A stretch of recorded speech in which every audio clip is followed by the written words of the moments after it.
হে everyone, good afternoon. এখন বাজে ঘড়ির কাঁটায় 3:15।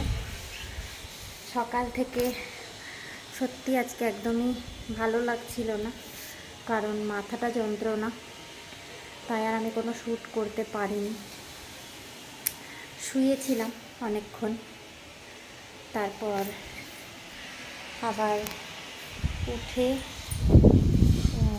এই যে এই গাছগুলোতে জল দিলাম। এই দেখো, এখন গাছগুলোতে জল দিয়ে এই একটু ব্যালকনিতে দাঁড়িয়ে আছি। দেখি, হাওয়ায় বেশ ভালো লাগছে।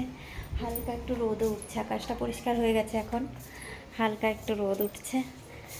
তো এখন একটু এখানে থাকি। আর ঘরে বসেও ভালো লাগছে না, মাথা যন্ত্রণায় সারাটা দিন আজকে শুয়েছিলাম। তো ভাবলাম এখন একটু বাইরে আসি, খোলা হাওয়ায় যদি একটু ভালো লাগে, সেজন্য এসেছি। বাকি ভেবেছিলাম একটু ছাদেই যাব, কিন্তু যেহেতু অল্প অল্প রোদও উঠছে, এই সময়টা আর যাবো না, গরম লাগবে এখন গেলে। হাওয়া আছে ঠিকই, কিন্তু রোদের মধ্যে যাব না, সেই জন্য। তো ক্লাইমেট তো বেশ ভালোই আছে, বৃষ্টি হচ্ছে না, কাল রাতে হয়েছিল। তো এখন আর বৃষ্টি হচ্ছে না, সকাল থেকে তো বৃষ্টি নেই,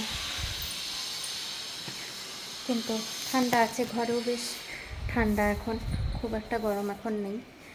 তো আমার চোখ মুখগুলো দেখেই বোঝা যাচ্ছে আমাদের আজকে শরীরটা খারাপ।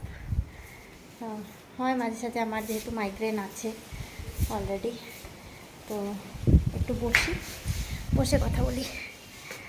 তো যেহেতু মাইগ্রেন আছে, সেহেতু ব্যথাটা যখন তখনই হয়, বুঝতে পারি না। আর আজকে সকাল থেকে আমার অনেক অ্যাসিডিটিও হচ্ছিল, তখনই বুঝতে পেরেছি একটু মাথা যন্ত্রণা হবে, ওটা ট্রিগার। অ্যাসিডিটিটা হলে তখনই মাইগ্রেনের ব্যথাটা হয়। তো আমার লঙ্কা গাছটাতে না অনেক ফুল এসেছিল, কিন্তু ফুলগুলো হাওয়ায় পড়ে গেল, জানি না কেন। লঙ্কা হবে কি না।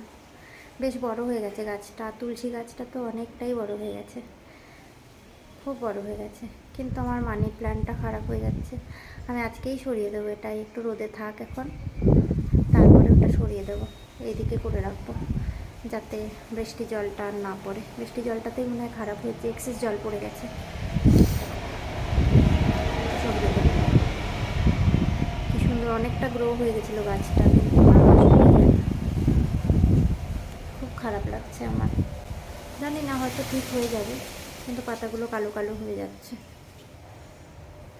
অপরাজিতা গাছেরও কয়েকটা পাতা এখন ফেলে দিলাম, বেশ পোকা লাগছিল, এটা বৃষ্টির জন্যই হচ্ছে আমি জানি।